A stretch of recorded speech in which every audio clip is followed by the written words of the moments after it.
Sara Mayer, and she is the founder of Sara Mayer Consulting. Her team provides done-for-you services for business and nonprofit leaders looking to save time on operational and sales tasks. And honestly, who couldn't use a little bit more of that? Sara is the host of the Bold Goal Crusher podcast and book club, where she teaches listeners to crush bold goals and everything that gets in the way. So, who could be a better person to start this limitless journey with than Sara? Thank you so much for joining us today, Sara. Oh, thank you for having me. And I'm so excited today to be talking about my favorite topic, which is how to set and crush bold goals. So I know many of you have thought about goals for the year.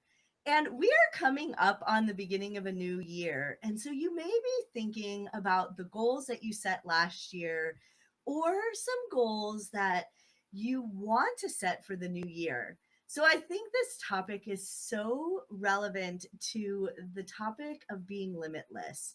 We have been taught for many, many years how to set goals. And some people have set what are called SMART goals. Anyone followed the SMART goal format? I know I did that for several years, but I'm here to tell you that SMART goals simply don't work. I know you may be thinking, what? Yes, SMART goals don't work. And the reason I say that is the big things, the really bold goals that you want to achieve in your life simply can't be put in a SMART format from the beginning. So go with me for a little bit. Think about that thing, the really big thing, not the, hey, I want to make sure all the kids' laundry is done on time or anything like that. Think about that really big goal in your life that you want to achieve.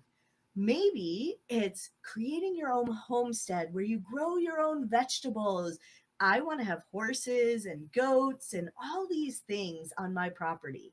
That's a huge goal that I cannot simply attack in 1 year. And what happens when we have these big goals, the things that we really want, that we sit and dream about, when we try and pack them into a SMART goal, we start to think about, okay, when can I realistically get this done? When can I do this by this deadline and this? And then it sucks all the life out of the goal. Well, is even having a property with goats and horses realistic? I don't even know how to do that. I've never owned a goat. How do I take care of a goat? All those things, when we try and cram it into a SMART format, they get thrown out because they're really not realistic. And maybe it's really not smart to have all these things. So I encourage you, as you start to think about your goals for next year, or think about the goals you set in the past, to really take a look at those goals and ask yourself, did I suck the life out of the goal by trying to put it in a format that doesn't work?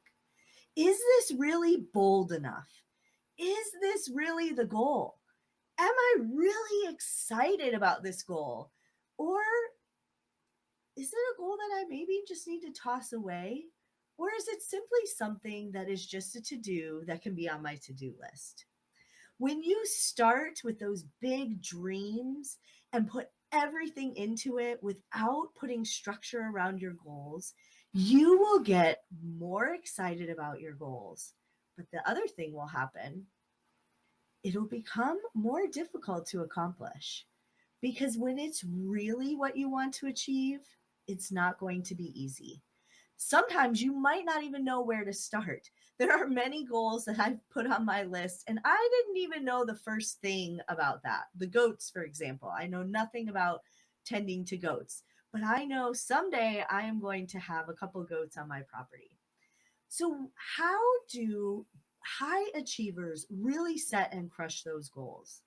This may sound so silly, but the first thing is they track them.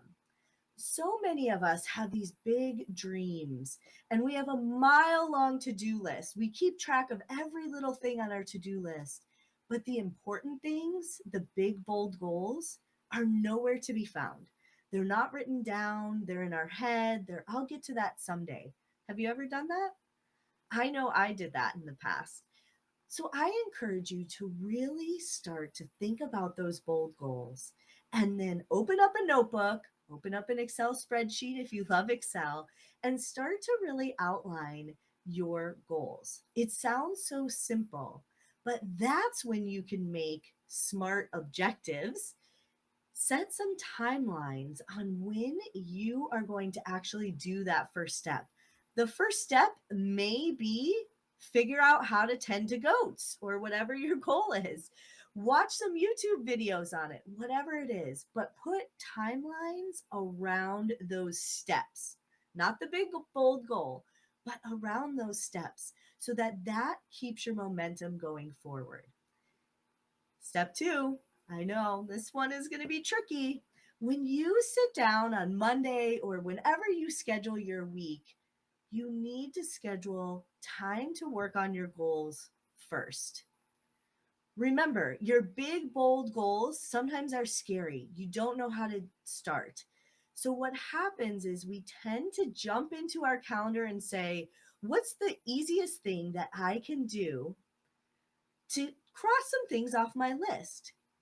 So step 2 is to schedule time into your calendar to work on your goals. Even if you're only sitting at your computer, twiddling your thumbs, trying to figure out how the heck you get started, you are going to do that for that hour because life will get in the way. And we, as a society, we are chasing this productivity high. That's what I like to call it. The productivity high. We want to feel productive. So at the end of the day, if we sat at our computer and just thought about our goals and didn't make any progress, we would feel like we didn't accomplish anything. So we would quickly create a to-do list and check things off, the easy things to feel productive. But in reality, when you sit and think about your goals, even if you don't do a single thing, you are moving your goal forward and you are productive. So your goals should be the first thing in your calendar every week. I always like to tell the little short story. I have friends who give out jobs, and we had decided we wanted to start a nonprofit. And one of my friends was like, I'll do social media. I'll do this fun logo. I'll do this. Yeah. Well, I got the job. She assigned me to fill out the IRS paperwork. If anyone's rolling their eyes right now and saying, I would never want that job, yeah, it's 176 pages of very complicated IRS questions. But we all wanted to start this nonprofit. And so every week I'd put it on my to-do list, I'd open it up, and I'd get to question 2. And it was the address for the organization. And I'd get stuck. I'd say, well, do we need to have a business address? Do I need to get a P.O. box? Do I use my address? I didn't even know where to go, let alone the rest of the 175 pages. So that got moved back and back and back on my to-do list. And finally, I said, I'm just going to put this on my calendar and I'll work on it 2 hours a week. The first 6 months, yes, you heard me, 6 months, I just sat there looking at these questions, totally like not even knowing how to start. And then finally I said, I'm going to find somebody who's done this paperwork before, and I'm going to ask them all the questions. That was step 1 on my goal. And I gave myself a deadline of by next week, I would have spoken with one person and asked them all the questions. So when you schedule time on your calendar first in your schedule to work on your goals, you will be able to achieve them much more quickly than when you just say, someday I will have this. Now, what the funny part is, people pay me to fill out this paperwork now as a consultant, and I can do it in a half hour. So now I'm an expert in that area because I sat at my desk and just really thought about how I was going to achieve this and who could help me.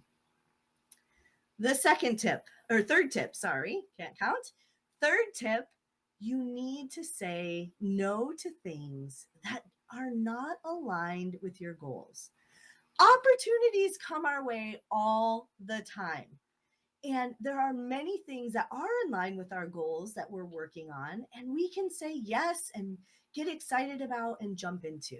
But many things simply are a no. And if you have any struggles with saying no, I know I did. I stopped saying no a couple of years ago because it felt icky. I was like, oh, I don't want to say no. What if they don't ask me again? I stopped saying no and I started saying, thank you so much for thinking of me. This is such a great opportunity. Do you know who would be really good for this? Let me connect you. I couldn't say no because it felt bad. I felt bad saying no. But when I started connecting other people to opportunities, things changed. People still think of me for things, and I'm able to really choose the opportunities. But I'm also giving opportunities to others that maybe never would have been a person that person would have been connected to or thought of. And then I'm able to mentor and help them to really achieve their goals and to really become who they want to be. Some of them have become clients, which is great. So I no longer say no. If you can say no, or become a connector when people start to ask you for things. All right. Tip number 4. So many times, beginning of the week, Monday, today's a Monday, prime example. And we are motivated naturally on Mondays. So I don't know about you, but I like to write a list, all the things that I think I want to accomplish this week. But in reality, we can only accomplish 3 things a day. Yep, 3 things a day. When we add in email, eating, habits, all the other things, really in our schedule, we only have time for 3 things. So I encourage you to pick your top 3 every day and then block those into your calendar. My suggestion for your top 3 is to plug one in first thing in the morning, right after you get to work, or if you're working from home. Don't check your email first, but plug that big thing in. Put one in the middle of the day and then add one to the very last thing you do in the day. Why the last thing? People ask me this all the time.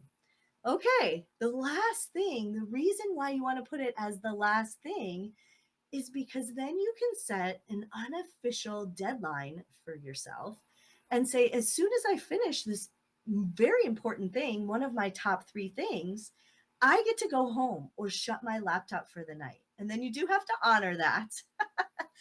But I put it in at like 4:00 because typically I like to be done working at 5. And I say, okay, how quickly can I get this done and still do it well without distraction? And then I do it. And if I get it done in a half hour, then I go home. If it's 45 minutes, I go home. If it takes me an hour and a half, unfortunately, I'm staying late. But I end my day having accomplished all 3 things and they're on my schedule. And it also sets myself up for knowing that muscle of knowing that I can do hard things. So in your calendar, you want to schedule your top 3 things you need to do for that day. You probably already have your goal scheduled into that day or maybe another day during the week. That's the easiest way to ensure that life doesn't get in the way of us achieving our goals and that we are really focused on the most important priorities we feel accomplished at the end of the day, and then we can fit life in. And I'm going to give you one more bonus tip. Tip 5, it's an acronym, OHIO. If anyone has ever heard it, it's only handle it once.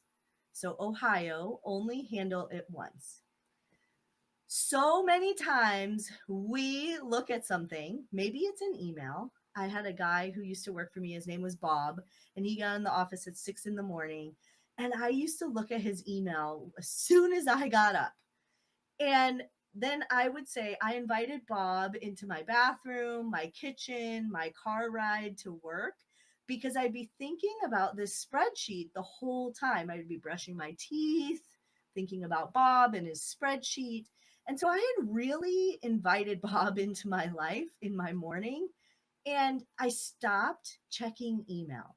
So if you follow the acronym OHIO, which is only handle it once, I would never check my email in the morning because I'm not able to handle that right then. So when I got into work, I started checking my email first thing when I got into work. I later moved that to later.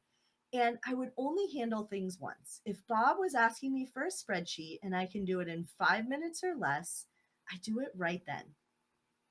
If he if he asked me for a spreadsheet and it's super complicated, I put it on my calendar as a task and I tell Bob, hey, I'll get to that on Thursday. But so often we get in our email, we're sitting in the doctor's office, we're scrolling, we're watching TV, we see things, and we don't have the ability to act on them. So when we handle things more than once, they clog up our head, they take up our focus, because then we forget about it and we say, oh, I need to get that spreadsheet to Bob because I didn't process it right away. So if you move to the bonus tip of only handling things once, you would see the spreadsheet. You would either do it right then in 5 minutes or less, or you would schedule it and you wouldn't have to worry about it again. Those are my 5 tips, 4 tips and 1 bonus for how to truly bring your goals to life. Because what's important in life will get pushed further and further down the line, because life will just take over. The dry cleaning, the laundry, the school pickup, all those things that have to happen will come into your life. And those goals that are difficult, that maybe aren't easy, but are so important. And at the end of our life, we're like, ooh, I really wanted to do this, but I couldn't find time because I was cleaning my oven 4 times a week, avoiding the things that maybe I didn't know how to do. You will regret that. So really think about how to set those bold goals and then not let life get in the way with those tips. Thank you. That's all I have. And then I have some Q&A, I think, right? Yeah. Yes, thank you, Sarah. I love that. And I love how you make them so easy and simple and achievable. Like it's very clear steps to give us to do. So we have such a unique opportunity. We're actually going to open a Q&A session for like the next 10 minutes or so. So you guys have the opportunity to throw any questions into the chat, any feedback you have, any experiences you want to share. Throw that all in the chat, and Sarah is here to share her expertise. I know I have a question. You had mentioned at the beginning that SMART goals don't work. I hadn't heard of SMART goals before. So what is that exactly? Yeah, so SMART goals have been a format that people have put out there that you have to have them realistic, they need to be measurable, and it's a format that really structures your goals. So it'll be like, I will achieve this by X day by this. Mm-hmm. And what I found with SMART goals is that we have these big dreams, and you'll say, I'll ask you what you want to do, and my clients will light up and they'll be talking about all these really cool things. And then they'll say, but it's not really realistic, or I don't even know how I could accomplish that. Or because of New Year's resolutions, people think they need to accomplish it in a year. So they'll say, well, there's no way I could do that this year. Well, that's a arbitrary deadline that's not like set in stone. And so I really like to help my clients really dream big. Like, okay, you want goats, you want horses, you want this. Like, write it all down rather than trying to limit it or put things on it. Or they'll tell their friends. I also encourage people not to share their really wild goals with people, because people start to think about, well, how will you do that? You don't even own a piece of land. Like, you don't know anything about this. You want to grow sunflowers? Do you know that you live in a desert? Like, and then it's like, oh, well, maybe I really don't want to do that. And so when it's really important to you, share your goals with a select few group of people that you know will really cheerlead you on, and say, hey, how can we figure out how to grow sunflowers in the desert, for example? Yeah, and I think that's as soon as you give your goals or say it to somebody else, other people want to give their opinion. Sometimes it's out of love, but more often than not, their opinion and their advice is being colored by their life experience. So maybe they wouldn't be able to grow sunflowers in the desert, but that doesn't mean that's true for you. Yep, exactly. One of the people in the chat is saying that they actually use SMART goals in 4-H a lot. Hmm. So this might be a great opportunity to be, because 4-H is so much for the kids. So if you can take some of Sarah's ways of breaking it down and making it achievable, if we can get that in our kids now, Yeah. that would be huge. Yeah, and really the goal or the dream should be limitless. You can add to it, you can take things away. Yes, you need to have steps. Like you can't just say, well, I'll achieve that someday. The steps, that's really where you want to assign the deadline. I will Mhm. research this by this day. I will learn how to grow sunflowers in the desert by this day. I'll figure out if that's possible. But the big goal, really, in order for it to be what you truly want, needs to be limitless. Mhm. Yeah, and I think, I mean, what an appropriate name for this event. I think each of the speakers will be speaking so much into that, that it's not about creating attainable goals. Mhm. Because if we set the bar with what we're able to handle now and what seems in our grasp now, then that's not leaving you that room for growth. Yeah. Well, an example, I worked with a client who I loved, and I asked her for her first goal, her goals. And her goals were to make sure that the house was clean every week. And yes, did she was able to attain that? Was it easy? But when I Mhm. really talked to her at the end of her life, she wasn't like, I just hope my house is clean every week. She had so many more aspirations, but she had taken what her value for having a clean house was: orderly and a place that people felt home. And that's why she wanted her house clean. So when we expanded her goal, we really found that she had some very big parenting goals of the life she wanted her children to experience and the parent she wanted to be. That was the goal. One of the steps was cleaning the house. That's interesting. We don't really realize what place we're coming from a lot of the times, because for us, that's the whole picture. So it's really great to have someone in your corner who can kind of help you dig deeper and go deeper. Yeah. Sophie, I'm going to pull up her question here. She would love to know if there's a planner you recommend or that you personally love. Yeah, that's a great question. I have tried almost every planner, and in reality, I actually have created planners as well. And I think in reality, I like two, well, actually three things. So this may seem complicated. I use the Clever Fox planner, if you've ever heard of that one. And that is where I'm able to take my goals and put it into my day. I do like a paper planner, but I have a notebook where I track my goals in. So that's where I have all my notes and my dreams, my couple steps outlined, and anything that has to do with my goals, I put into an individual notebook. So right now I have 3 goals. I have 3 separate goal notebooks. It's just a uh plain black notebook. You can choose whatever. It's just lined. And then each week I take my goal steps and put them into my planner on the timeline. And I like this approach because it helps me to really think about my goals. But at the end of achieving that goal, I have a big history, like that nonprofit we founded. I have a history of all the steps that it took to actually accomplish founding that nonprofit, and I can look back. Some of my clients, I've helped them through goals that were very complicated, and one of my clients has a notebook that is 600 steps that it took for her to accomplish her goal. Now, if she had known all those steps at the beginning, she never would have started. But at the end, she was like, did you know that actually took 600 steps? So the planner I use is Clever Fox. I saw somebody ask in here.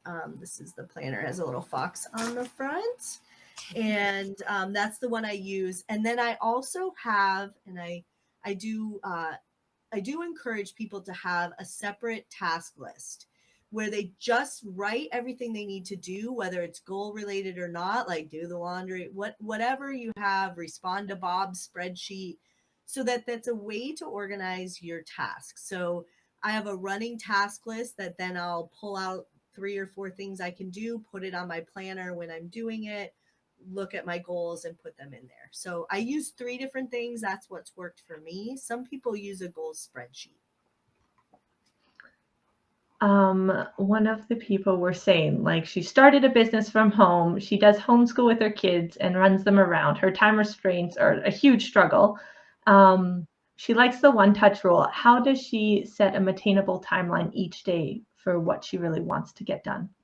Yeah, I hear this so much from moms and also dads as well. I have a couple of clients who left their 9 to 5 to have freedom, and then they built a business where they have no freedom. Yeah. And so the biggest thing is to really think about your day and what is realistic.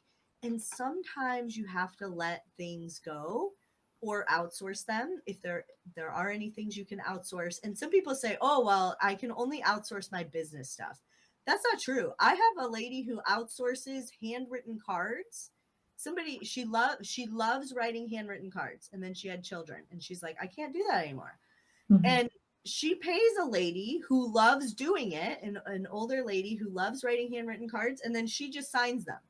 So you can outsource almost anything, find somebody who loves to do that. So it's really about being realistic of what can be in your schedule and then blocking your time. If you get sucked into email a lot, I suggest you do 1 block of time for email. You figure out how many blocks you need based on how many emails you get per day, and then say, like, I know it takes me an hour and a half to get through my email every day, so that's, I have an hour and a half on my schedule. I only handle it once.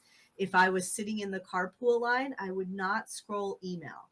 I would find something that maybe I want to meditate every day, do that in the carpool line, so that way you're actually accomplishing something on your schedule. Another pro tip for parents, if you have a spouse, you do not need to have your morning routines commingled. So a lot of spouses think that they have to wake up, take care of the kids together, do this whole morning thing together. And some people need alone time. Some people want to read for their morning routine. So my big suggestion with that is, say, you get the kids for the first hour. I'm going to do my morning routine. And then I'll take them for the next hour so you can do your morning routine and figure out what that is.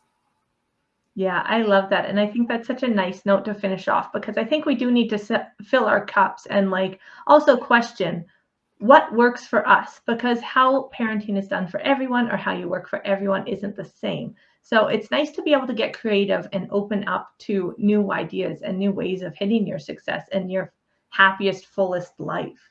Yep. So I want to say thank you so much, Sarah, for sharing such wonderful tips that are going to be so attainable. Yes, for sure. Happy to help. You can feel free to reach out to me. And remember, life is a journey, it's a work in progress. Your schedule can flex. You don't need to, be so rigid that you can't just take a day off and watch Netflix.